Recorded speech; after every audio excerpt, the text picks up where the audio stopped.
जय हिंद। इस वीडियो में हम जीडीपी को निकालने के कई टाइप्स को देखेंगे। जैसे सबसे पहले आपका जो आता है मार्केट प्राइस पर जो जीडीपी निकलती है, फिर factor price, nominal, real GDP और पीपीपी जीडीपी। इन सब में क्या अंतर है इसको समझते हैं। जीडीपी क्या होता है ये तो बता दिए हैं, अब निकालने का तरीका समझते हैं। सबसे पहले तो देखिए, जो जीडीपी को हम देखते हैं मार्केट प्राइस पर। जीडीपी क्या होता है, जितने सामानों का हम यूज कर रहे हैं या सर्विसेज का यूज करते हैं उसका मार्केट में टोटल वैल्यू कितना है, उसी को हम जीडीपी कहते हैं। लेकिन जो हम लोग को जीडीपी मिलता है वो मार्केट प्राइस पर मिलता है, जिसको हम शॉर्टकट में मार्केट प्राइस को एमपी लिख देते हैं और फैक्टर कॉस्ट को हम शॉर्टकट में एफसी लिख देते हैं। तो देखिए, जो मार्केट प्राइस होता है ना, उस प्राइस में दो चीजें इंक्लूड रहती है जो उसके प्राइस को बढ़ा देती है या घटा देती है। सपोज हमने कोई ये कलम खरीदा, पेन, तो उस पर टैक्स लगा हुआ है। ये टैक्स क्या करता है, इसके वैल्यू जो इसका प्राइस है उस प्राइस को बढ़ा देता है। अब ये कोई भी सामान अगर आप खरीदते हैं तो उस पर इनडायरेक्ट टैक्स लगता है। टैक्स इनडायरेक्ट, डायरेक्ट टैक्स बहुत सिंपल होता है। किसी आदमी पे लगा तो डायरेक्ट, किसी सामान पे लगा तो इनडायरेक्ट। हालांकि इसका एक अलग चैप्टर है जिसमें और डिस्क्राइब करेंगे आपको। तो ये टैक्स जो है ना, इसके रेट को बढ़ा दिया। तो ये जो आपने जो जीडीपी निकाला कि हमने इतने सामानों का यूज किया, उत्पादन किया, तो वो आपने उसका रियल वैल्यू थोड़ी निकाले, आपने तो उसमें टैक्स को भी जोड़ दिया जो उसके रेट को रियल वैल्यू से बढ़ा दिया है। और किसी किसी चीज़ पर सब्सिडी भी रहती है। जैसे 700 का सिलेंडर आपको 500 में मिल रहा है तो 200 गवर्नमेंट दे रही है, तो वो सब्सिडी क्या करता है, रेट को घटा देता है। तो सब्सिडी हुआ या टैक्स हुआ, ये किसी भी चीज़ के रेट को रियल वैल्यू तक रहने ही नहीं देते हैं। वो एक बढ़ा देता है, एक घटा देता है। तो हमको चाहिए कि हमको रियल रेट उसका कैसे निकालेंगे। तो जो रियल रेट निकलता है ना, उसको हम लोग कहते हैं जीडीपी एट फैक्टर कॉस्ट। तो ये तो आप समझ गए कि आपको जो मिल रहा है मार्केट प्राइस, उसमें प्राइस के अलावे दो और फैक्टर हैं, उसमें टैक्स है या सब्सिडी है। अब हम समझते हैं कि हमको फैक्टर कॉस्ट कैसे निकलेगा।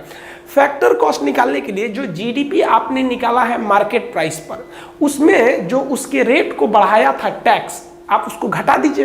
तो हमने यहाँ टैक्स को घटा दिया, और जो इसके प्राइस को घटाया हुआ था सब्सिडी, हम उसको जोड़ दिए, ताकि जो टैक्स ऊपर ले गया था उसको घटा देंगे तो नीचे आ जाएगा, और जो प्राइस को नीचे ले गया था सब्सिडी, उसको जोड़ देंगे तो बराबर आ जाएगा। तो इसी को हम कहते हैं फैक्टर कॉस्ट। तो अगर आपसे कोई कहे कि जीडीपी का जो रियल मतलब मान लीजिए कि रेट होता है वो कैसे, मार्केट प्राइस पर पता चलता है या फिर फैक्टर प्राइस पर, तो रियल रेट फैक्टर प्राइस पर होता है। यही कंपनी का मेन लागत होता है, लेकिन आपको पैसे देने होते हैं मार्केट प्राइस पर, क्योंकि उसमें टैक्स भी रहता है। अब ये फैक्टर प्राइस कॉस्ट क्या होता है, क्या होता है, इसको हम लोग कहते हैं घटकों पे लागत। तो किसी भी चीज का अगर आप प्रोडक्शन कीजिएगा ना, तो आपको चार चीजों की जरूरत पड़ेगी। सबसे पहले आपको जमीन चाहिए, लैंड चाहिए, जिस पर आप उत्पादन कर सकते हैं। अब जैसे मछली पालन ही करना है तो तालाब में ही कीजिएगा, तो उसको इकोनॉमिक्स के हिसाब से आप जमीन ही समझेंगे। कुछ भी चीज करिएगा तो आपको जमीन हर हाल में चाहिए ही चाहिए, चाहे वो आपकी अपनी जमीन हो या किराया पे ली हो। फैक्ट्री डालिएगा, कोचिंग डालिएगा, दुकान, कुछ भी कीजिएगा, अगर आपको किसी भी चीज का प्रोडक्शन करना है तो आपको सबसे पहले जमीन चाहिए। उस जमीन के बाद वहां लेबर चाहिए। लेबर मतलब जो वहां काम कर रहा होता है। जैसे हम अपनी कोचिंग में पढ़ाते हैं तो कोचिंग मेरी अपनी जमीन हो गई, और वहां हम क्या हो गए, लेबर हो गए, मेन हो गए जो हम पढ़ा रहे हैं। बाकी बहुत सारे स्टाफ रहते हैं लोग। तो इकोनॉमिक्स की भाषा में जो वर्क कर रहा होता है उसे हम क्या कहते हैं, लेबर कहते हैं। अब देखिए, जमीन के, आपकी जमीन है तो ठीक है, नहीं तो किराया लेंगे, फिर लेबर का होगा। उसके बाद से आपको कैपिटल लगेंगे, मतलब पूंजी लगाना पड़ेगा। ऐसा थोड़ी है कि हमारे पास जमीन हो गया, हम पढ़ाने वाले हो गए, कोचिंग चालू। अरे भाई, हमको पूंजी लगेगी, पैसे लगेंगे। उस पैसे से हम कैपिटल खरीदेंगे, मतलब बेंच खरीदेंगे, पंखा, कुर्सी सब खरीदेंगे। स्टूडेंट्स के लिए तो पंखा लगाते ही हैं, हम अपने लिए नहीं लगाते हैं कि जब तक पसीना ना आए पढ़ने में मजे नहीं आता है। तो कोई भी फैक्ट्री अगर खोलते हैं, आप एक मामूली होटल भी खोलते हैं, तो आप ज़मीन ले लिए और एक ठो बनाने वाला ले लिए, तो आपको कढ़ाई, तेल, ये सब तो खरीदना है ना होटल के लिए। तो एक ये हो गया कैपिटल। अब उसके बाद इंटरप्रेन्योर चाहिए। इंटरप्रेन्योर किसे कहते हैं, उद्यमी, जो ये पैसे लगाएगा, जो इसका असली मालिक होगा, जो इसको स्टार्ट करेगा, स्टार्टअप करेगा। तो यही चार चीज जो होते हैं वो क्या कहलाते हैं, प्रोडक्शन के फैक्टर। इन्हीं के बदले, इन्हीं सब खर्चे को जोड़कर हम उसके कॉस्ट को निकालते हैं, लागत को निकालते हैं कि इस पर कितना रखेंगे। जैसे मान लीजिए कि हमारे कोचिंग का अपनी जमीन पे है, नहीं किराए पे है, अगर उसका रेंट बढ़ गया तो हम फीस बढ़ा देंगे। अगर लेबर कॉस्ट बढ़ गया, मान लीजिए कि अगर कोई स्टाफ को हमको 10,000 20,000 देना है, ज़्यादा देना है, तो हम किसको बढ़ाएंगे, फीस को बढ़ाएंगे। कैपिटल, मान लीजिए कि अभी डिजिटल बोर्ड लगाना पड़ता है, कैमरा लगाना पड़ता है, इतनी इतनी चीज़ों को लगाना पड़ता है। जितने सामान लाएंगे हम फीस को इंक्लूड करते जाएंगे। इंटरप्रेन्योर, हमको क्या चाहिए भाई, प्रॉफिट चाहिए। तो इन्हीं चीज़ों पर, इन्हीं 4 चीज़ों पर डिपेंड करता है कि किसी चीज़ का प्राइस कितना होगा। तो इसी को कहते हैं फैक्टर कॉस्ट। अगर ये चारों चीज़ बढ़ गए तो प्राइस बढ़ जाएगा, और घट गए तो ये घट जाएगा। तो एक्चुअली जो किसी चीज़ का प्राइस होता है वो इन्हीं 4 पर डिपेंड करता है। लेकिन जो मार्केट प्राइस होता है उस पर 2 चीज़ें और आ जाती हैं, टैक्स और क्या चीज़, सब्सिडी। तो इसीलिए जो फैक्टर प्राइस में निकाला जाता है जीडीपी, वो जीडीपी मार्केट प्राइस पे निकाल कर और इन दोनों चीज़ को घटा देते हैं, ताकि वो जो जीडीपी आ रही है, जो वैल्यू आ रहा है, वो इन्हीं फैक्टर कॉस्ट पर ही आपका निकल सके। तो ये 2 टाइप के आप जीडीपी समझ गए। मार्केट प्राइस और फैक्टर प्राइस के बाद अब हम समझते हैं कि नॉमिनल जीडीपी कैसे निकलता है और रियल जीडीपी कैसे निकाला जाता है। पहले हम समझते हैं नॉमिनल जीडीपी क्या होता है। नॉमिनल का मतलब होता है नाम के लिए ये जीडीपी, ये असली काम का नहीं है। नॉमिनल जीडीपी जो होता है वो करंट प्राइस पे निकलता है। अब पहले इसको पूरा समझिए, जीडीपी क्या होता है कि हमने कितने चीज़ों को बनाया और उसे बेचने के बाद हमें कितना पैसा मिला, उसी पैसा को हम लोग जीडीपी कहते हैं। तो हमारे हिंदुस्तान में तो करोड़ों करोड़ों चीज़ें बनती हैं भाई साहब। अगर आप हॉस्पिटल के सामान को देखेंगे तो 1000 तो सामान हॉस्पिटल में बनता है, 1000 सामान स्कूल की चीज़ की बनती है, इलेक्ट्रीशियन की बनती है, किसानों के लिए बहुत सी चीज़ें बनती है, हल बनेगा, उनका डीडीटी क्या मतलब खाद बनेगा, हर चीज़। तो हिंदुस्तान में करोड़ों चीज़ें बनती हैं। तो हम यहाँ समझने के लिए केवल एक चीज़ को लेते हैं, एग्जाम्पल के तौर पर पेन को लेते हैं हम। पेन को कि मान लीजिए कि 2010 में हमारे यहाँ जो पेन का प्राइस था वो 5 रुपये था, और 2011 में 6 रुपये हो गए, और 2020 में वो पेन 10 रुपये हो गया। तो यहाँ हमने प्राइस रख दिया है। तो प्राइस जीडीपी थोड़ी होता है, यहाँ हमने संख्या रख दिया, कितना बनाया, तो संख्या भी जीडीपी थोड़ी होती है। कितना बेचने पे पैसे मिला, उसी को हम जीडीपी कहते हैं। यानी उस साल किसी चीज़ का रेट कितना था और उसे बेचने पर कितना पैसा आया, इसी को हम कहते हैं नॉमिनल जीडीपी। तो अगर हम आपसे कहते हैं कि आप नॉमिनल जीडीपी निकालिए, इस हिसाब से यहाँ अगर आप नॉमिनल जीडीपी को निकालिएगा तो 5 रुपए की पेन था और उसे 20 ठो हम लोगों ने बनाया था। टोटल हमें कितने रुपए मिलेंगे, 100 रुपए। अब 2011 का आप करिएगा तो 6 रुपए की वो पेंसिल हो गई और हमने बनाया 19, तो इस हिसाब से 114 रुपए की जीडीपी हो गई। और 2020 की बात करेंगे तो वही पेन 10 रुपए का हो गया और हमने महज 15 ही बनाया, तो हमारी जीडीपी कितनी हो गई, 150 हो गई। अब ये जो नॉमिनल जीडीपी, इसकी सबसे बड़ी समस्या देखिए, यहाँ अगर आप देखेंगे तो आपको अपनी जीडीपी यहाँ पर बढ़ी हुई नजर आएगी। यहाँ से यहाँ बढ़ गया, यहाँ बढ़ गया, लेकिन इनफैक्ट आप देखिएगा तो जीडीपी जो प्रोडक्शन दिखा रहे हैं वो आपका प्रोडक्शन लगातार घटते जा रहा है। 20 से 19 हुआ, फिर 15 हो गया, फिर भी आपकी जीडीपी बढ़ी। ये क्यों बढ़ी? क्योंकि आपके यहाँ जो प्राइस था ना वो राइज कर गया। इन्फ्लेशन जिसे कहते हैं मुद्रास्फीति, ये बहुत सिंपल टॉपिक होता है मुद्रास्फीति। इसमें एक खतरनाक होता है लागत प्रेरित मुद्रास्फीति, और मांग प्रेरित मुद्रास्फीति उतना खतरनाक नहीं होता है। ये जीएसटी और वो सब हम नेक्स्ट वीडियो में आपको कंटिन्यू समझाते चले जाएंगे।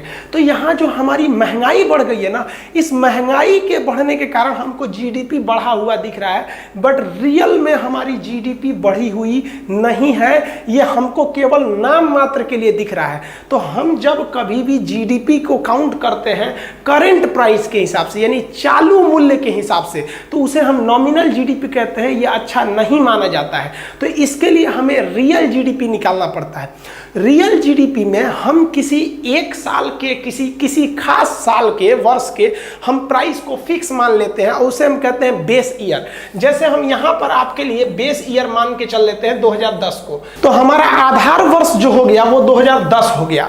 अब इस हिसाब से अब हम अपना रियल जीडीपी निकालते हैं। तो रियल जीडीपी के लिए हम अलग कलर ले लेते हैं। अब आपसे कहेंगे रियल जीडीपी निकालिए, तो रियल जीडीपी में आप प्रोडक्शन देखिएगा कि कितना बनाए हैं, लेकिन हर हाल में आपको जो प्राइस देखना है, मूल्य देखना है, वो प्राइस आप बेस ईयर पे देखेंगे। अब वो बेस ईयर यहाँ हमने कौन सा माना है, 2010, तो हमें प्राइस हमेशा 2010 का लेना है। अब यहाँ से अगर आप जीडीपी निकालना चालू कीजिएगा 2010 वाला, 2011 वाला और 2020 वाला, तो आपको अलग जीडीपी आएगी, लेकिन ये रियल वैल्यू आएगा क्योंकि इसमें हमने महंगाई को शामिल नहीं किया। 2010 का ले लिया वहाँ पे। अब 2010 की जीडीपी निकालिए, तो 20 में इसका 5 का गुणा करेंगे 20 25 100 रुपये जीडीपी हो गई। अब 2011 का निकालेंगे तो 2011 में हमने 19 सामान बनाया था, 19 पेन, लेकिन 6 रुपये नहीं लेंगे। अब हम कितने रुपए लेंगे? 5 रुपए के हिसाब से लेंगे। तो हमारी जो जीडीपी हो गई वो 95 रुपए हो गई। लेकिन अगर आप 2011 वाला देखिएगा तो 2011 वाला अगर आप नॉमिनल जीडीपी देखे थे तो आपको तो बहुत ज्यादा लग रहा होगा कि भाई साहब जीडीपी बढ़ रही है हमारी। कहाँ बढ़ रही है? रियल में तो घट रही है। आप उसी तरह 2020 का जीडीपी निकालेंगे तो यहां से आप क्वांटिटी लेंगे 2020 वाला, लेकिन जो प्राइस लेंगे वो आपने आधार वर्ष यानी बेस ईयर का लेंगे 5 वाला। तो 2020 में आपकी जीडीपी कितनी हो जाएगी? 75 रुपए। जबकि यहां अगर आप नॉमिनल निकाले थे तो आपको कितना आया था? 150 रुपए। तो यहां तो आप बहुत खुश हो रहे थे कि भैया मेरी जीडीपी बढ़ रही है, बट रियली में आपकी जीडीपी घट रही है। तो अब एक चीज आप देखेंगे कि 2010 की जो जीडीपी है, रियल जीडीपी, वो भी 100 रुपए, और 2010 की जो नॉमिनल जीडीपी है वो भी 100 रुपए। ऐसा क्यों? तो देखिए, आप जब रियल जीडीपी निकालते हैं बेस ईयर पे, तो बेस ईयर पर आपका रियल जीडीपी और बेस ईयर पर आपका नॉमिनल जीडीपी बराबर हो जाता है। अब दो चीजें समझिए, नॉमिनल जीडीपी आपके रेट को भी बताता है कि रेट कितना है, और साथ ही साथ क्वांटिटी भी बताता है कितना आपने उत्पादन किया। लेकिन जो रियल जीडीपी है वो रेट नहीं बताता है, क्योंकि उसने एक फिक्स रेट ले रखा है अपना बेस ईयर। हाँ, वो क्वांटिटी जरूर बता सकता है कि कितना इसने क्वांटिटी बनाया है। तो जो दुनिया निकालती है जीडीपी, वो रियल जीडीपी में ही बताया जाता है कि हमारी जीडीपी इतनी है। जैसे हमारी जीडीपी लगभग 3 ट्रिलियन है। देखिए, हम यहाँ आंकड़े पे नहीं जा रहे हैं कि कितना एक्यूरेट वैल्यू है, क्योंकि 2020 में हम लोगों का जो प्रोडक्शन रेट है वो बहुत नीचे गिर गया है। इसलिए अभी जीडीपी का आकलन करना बहुत मुश्किल है। आप भी इस बात को समझते हैं। तो आप आंकड़े पे मत जाइएगा कि सर हम 5वें पे हैं कि 7वें पे हैं। हम 7वें पे थे, 5वें पे भी गए थे, लेकिन अभी कहां जाएंगे ये नहीं पता है। आपको भी पता है कोरोना को लेकर पूरी दुनिया की जीडीपी बर्बाद हो रही है। तो अभी हम आंकड़े पे नहीं जाते हैं, अभी आप कंसेप्ट समझिए, क्योंकि आप आंकड़े पे कमेंट करने लगते हैं। अब आप कहेंगे कि सर ये जो जीडीपी निकाला गया है नॉमिनल जीडीपी, इससे जो बेस ईयर पे बदल के हमने रियल जीडीपी निकाला, ये बेस ईयर कौन बनाता है? तो ये सब कोई काम है सेंट्रल स्टैटिस्टिक्स ऑफिस, CSO की जिम्मेदारी है। दिल्ली है इसका ऑफिस, यही आपकी जीडीपी वगैरह को दिखाती रहती है। देखिए, अमूमन यही देखा जाता है कि जो नॉमिनल जीडीपी होती है वो ज़्यादा होती है, क्योंकि इसमें बढ़े हुए प्राइस को लेते हैं, और जो रियल जीडीपी होती है वो कम होती है। आप किसी साल का देखिए, 2011 का रियल जीडीपी 95 है, जबकि नॉमिनल जीडीपी 114 है। तो रियल जीडीपी कम होती है, क्योंकि इसको हम लोग ने कहाँ से माना है? बेस ईयर पे। अब आपको ये समझ में आ गया होगा कि जो हम लोग कहते हैं कि हमारी जीडीपी 6% से ग्रो कर रही है, ये कहाँ से निकालते हैं? कि हम अपने बेस ईयर से निकालते हैं कि 2010 में हमारी जीडीपी कितनी थी और अभी 2020 में हमारी जीडीपी कितनी है। तो बेस ईयर की तुलना में इस साल आपकी जीडीपी में कितना % की वृद्धि हुई है, उसी को हम कहते हैं विकास दर या फिर जीडीपी ग्रोथ रेट कहते हैं। अब बहुत से देशों का जीडीपी ग्रोथ रेट इस बार माइनस में जाएगा, क्योंकि जब बेस ईयर था, जैसे इंडिया का जो रियल बेस ईयर है 2011-12 है। आप कहेंगे सर 2-2 साल क्यों लिया जाता है? तो देखिए, इकोनॉमिक्स के लिए जो महीना शुरू होता है अप्रैल से शुरू होता है, तो एक साल जड़िएगा तो अगले साल मार्च में जाएगा, तो 2-2 साल नहीं खींच लेगा यहाँ से। तो 2011-12, तो हमारा जो रियल आधार वर्ष है, बेस ईयर है, वो 2011-12 है। तो 2011-12 में तो हमने बहुत सी चीजों का उत्पादन किया था। अब उस हिसाब से 2020 देखिएगा तो ससुरा आधा समय तो लॉकडाउन में चल गया यहाँ पे। तो जिस वक्त हम लॉकडाउन में नहीं थे, उस वर्ष से तुलना आप 2020 को करिएगा तो जेन्युइन है कि जीडीपी पे बहुत इफेक्ट पड़ेगा। इसलिए हम सबको वेट करना है कि हमारी जीडीपी कितनी आएगी, क्योंकि आकलन करना बड़ी मुश्किल है कि कितना लॉस हुआ है हमारी जीडीपी को। तो जैसे मान लीजिए हम कहते हैं कि हमारी जो जीडीपी है ये 10% से ग्रो कर रही है, तो ये बताइए 10% हम कहां से माने हैं? अपने बेस ईयर से। अब ये बेस ईयर को कौन डिसाइड करता है? CSO। ये बेस ईयर कई बार चेंज भी करना पड़ता है। क्यों? क्योंकि कभी कभी ऐसा होता है कि 2020 में हमने ऐसे चीज का उत्पादन किया जो हम लोगों का जो बेस ईयर 2011-12 था उसमें वो चीज थी ही नहीं। जैसे रिलायंस का जियो ससुरा करोड़ों रुपया कमाया और वो हमारी जीडीपी में आया, और जब 2011-12 का बेस ईयर था तो उस समय तक तो हमारे यहाँ 4G थी ही नहीं। तो अब आप उसकी तुलना कैसे कीजिएगा?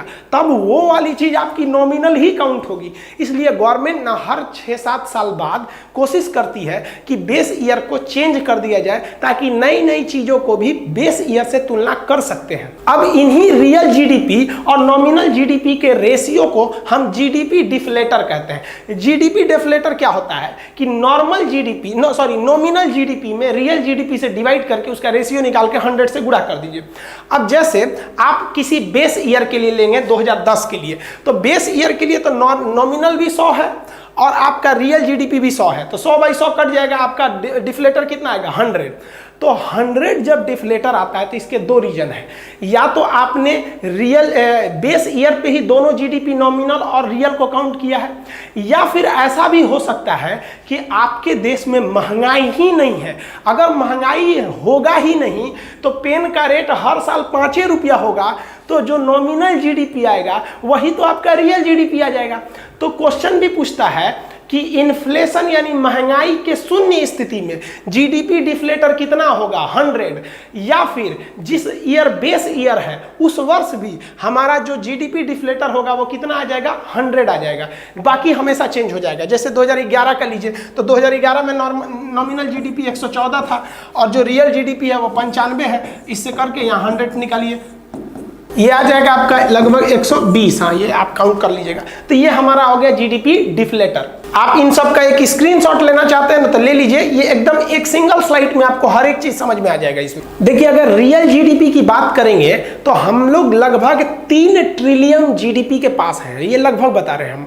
और हम लोग की जो रैंकिंग आती है रियल जीडीपी के हिसाब से वो 5वें से 7वें के बीच में रहती है। अभी 2020 को हम कंसिडर नहीं कर रहे हैं, हम इसीलिए ये 5 से 7 कर रहे हैं क्योंकि ये 2020 का जैसे आंकड़ा आएगा ना बहुत ज्यादा उलटफेर होगा। लेकिन अगर जब हम पीपीपी की बात करते हैं तो चाइना, अमेरिका 3rd नंबर पर इंडिया चलाता है। सोचिए, पूरी दुनिया को पीछे छोड़कर 3rd नंबर पे चलाता है इंडिया। और पीपीपी के मामले में हम 11 ट्रिलियन की जीडीपी बन जाते हैं। अब ये पीपीपी क्या है इसको सिंपल समझिए, इसका फुल फॉर्म होता है परचेजिंग पावर पैरिटी। ये हम कितनी हमारी खरीदने की क्षमता है यानी हमारे लाइफ स्टाइल को दिखाता है। अब ये 2 देशों में डिफर कर जाता है। जैसे कोई व्यक्ति अगर गांव में रहता है तो गांव का मकान, जैसे इतना बड़ा मकान आपको गांव में किराए पे लेना है ना तो 5-7 हज़ार में किराए पे मिल जाएगा, ये एक पूरा मकान मिल जाएगा। लेकिन अगर यही मकान अगर मुंबई में है तो इसका कम से कम किराया लेगा आपका 50,000 रुपया।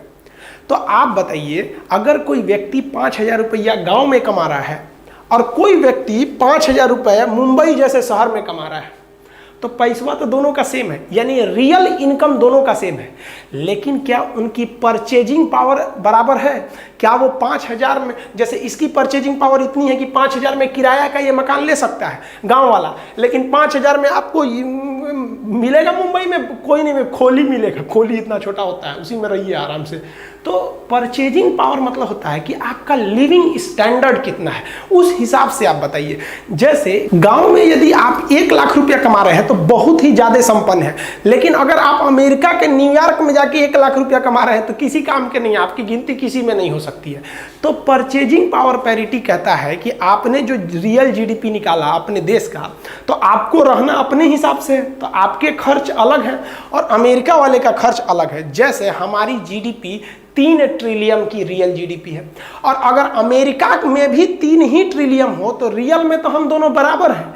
लेकिन अगर परचेजिंग पावर की बात करेंगे, क्रय शक्ति सामर्थ्य की बात करेंगे पीपीपी में, तो हम अमेरिका को छोड़ के आगे निकल जाएंगे, क्योंकि हमारा लिविंग स्टैंडर्ड अमेरिका से मतलब कम पैसे में ही हम अच्छा जी सकते हैं। जैसे अगर आपको मुंबई में, इंडिया का सबसे बेस्ट शहर मुंबई में अगर आपको हम 1 लाख रुपए दे दें और अमेरिका का सबसे बेस्ट शहर न्यूयॉर्क में 1 लाख रुपए दे दें, तो लिविंग स्टैंडर्ड मुंबई वाले का ज्यादा हो जाएगा, जबकि रियल में तो दोनों के पास पैसा ज्यादा बराबर ही था। तो इसी को हम लोग कहते हैं परचेजिंग पावर पैरिटी। अब ये परचेजिंग पावर पैरिटी निकालने का तरीका होता है कि जिस देश में निकालना है उस देश में किसी चीज का जो मूल्य है उसको बटा भाग दे दीजिए जिस देश से आपको तुलना करना है। जैसे कि एक कॉफ़ी की बात करते हैं तो अमेरिका में जो एक कॉफ़ी है वो लगभग 70 रुपये का आता है और भारत में एक कॉफ़ी जो होता है वो 10 रुपये का आ जाता है। अब आप इसको डिवाइड कीजिएगा तो आपका आ जाएगा 7 रुपये।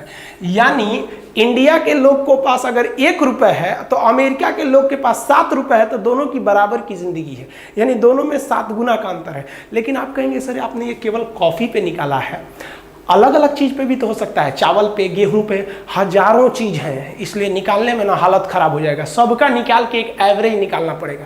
तो एवरेज जो पीपीपी की वैल्यू होती है वो वर्ल्ड बैंक देता है, वो लगभग है 17।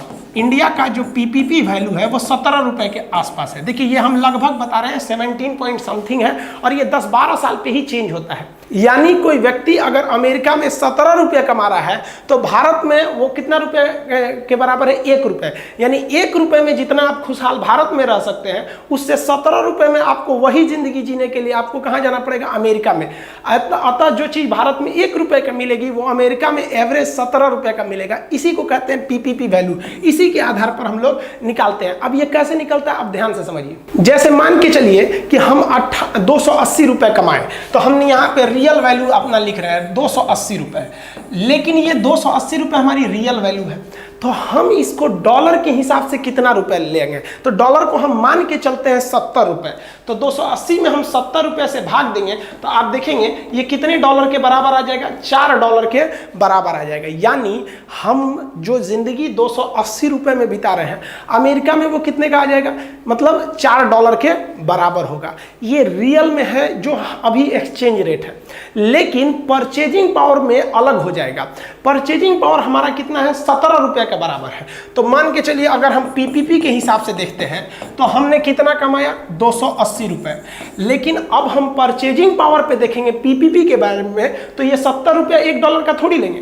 तो हमारा वर्ल्ड बैंक ने कितना बोला है, 17 रुपया। तो यहां हम डाल देंगे 17 रुपये, तो ये आ जाएगा लगभग 16 डॉलर के बराबर। अब आप बताइए जो हमारी रियल वैल्यू थी, यानी रियल जीडीपी मान लीजिए हमारी 280 रुपये थी। हम यहाँ कम पैसा लेते हैं, वरना करोड़ों में लेंगे तो भाग देने में दिक्कत होगा। तो जो हमारी रियल जीडीपी थी वो डॉलर के हिसाब से 4 डॉलर हुआ। लेकिन हमारी वही रियल जीडीपी को जब हमने परचेजिंग पावर के हिसाब से देखा तो हमारा 4 डॉलर से एक ही बार बढ़ गया, कितना डॉलर हो गया, 16 डॉलर हो गया। क्योंकि जब हम नॉमिनल एक्सचेंज रेट लेते हैं तो उसे लेते हैं जो अभी चल रहा है, करेंट प्राइस 70 रुपये 75 रुपये जो चल रहा है। लेकिन जब हम पीपीपी लेते हैं तो वर्ल्ड बैंक का आंकड़ा लेते हैं। वर्ल्ड बैंक के आंकड़ा के हिसाब से लगभग 17.5 है हमारा पीपीपी वैल्यू। तो अब बताइए हमारी जो रियल जीडीपी थी वो तो कम थी, और अगर हमने पीपीपी निकाला तो हमारी जीडीपी बढ़ गई। तो वही हो गया, हमने जितना पैसा 1 साल में जीडीपी से इकट्ठा किया, जब हम उसमें 70 से भाग देते हैं, 70 से भाग देते हैं, तो जो जीडीपी निकलती है वो कहते हैं हम लोग रियल जीडीपी, जो लगभग 3 ट्रिलियन की है। और जब हमने अपना जितना भी पैसा लगाया, जितना पैसा हमारे देश में आया 1 साल में सामान को बेचने उचने के बाद जीडीपी से, और उसमें हम 17 रुपया से भाग दे देते हैं, तो जेन्युइन है यहाँ 70 से भाग दे रहे थे तो वैल्यू थोड़ी कम मिलेगी, और यहाँ अगर उससे छोटी संख्या से भाग देंगे तो वैल्यू ज़्यादा मिलेगी। तो 17 से भाग देने पर जो वैल्यू मिलेगी उसे हम कहते हैं पीपीपी जीडीपी। तो परचेजिंग पावर के हिसाब से हमारे पास 11 ट्रिलियन की जीडीपी हो जाती है। अतः अगर आप इंडिया की बात करेंगे तो इंडिया की जीडीपी नॉमिनल रेट के हिसाब से जो निकालते हैं, नॉमिनल को फिर रियल में बदलते हैं, वो लगभग कितने हैं, लगभग 3 ट्रिलियन है। उस हिसाब से ये 5वें पे जाता है। देखिए 5वां पे है कि 7वां पे है, हम फिर बता रहे हैं आपको कि ये 2020 इसको गड़बड़ करेगा। हम 5वें पे मान के यहाँ चलिए बना देते हैं, ठीक है। इस रैंकिंग को रिलेटेड आप कमेंट में नहीं लिखे, क्योंकि हम फिर बता रहे हैं कि 20 को हम शामिल नहीं कर रहे हैं, 20 में कुछ हुआ ही नहीं है। तो हम रियल के हिसाब से कितने पे चले आए, आपका 5वें नंबर पे चले आए। और अगर वही आप पीपीपी की बात करेंगे तो पीपीपी में हमारी जीडीपी कितनी हो गई, 11 ट्रिलियन की हो गई। अब 11 ट्रिलियन के हिसाब से हम कितने पे चले गए भाई, 3रे नंबर पे। तो रियल जीडीपी, रियल किससे निकलता है, नॉमिनल से ही नहीं निकलता है। तो नॉमिनल और रियल में कंफ्यूज नहीं होइएगा। तो रियल जीडीपी के हिसाब से हम कितने पे चले जाएंगे, 5 नंबर पे चले गए, सपोज के लिए 5 नंबर पे।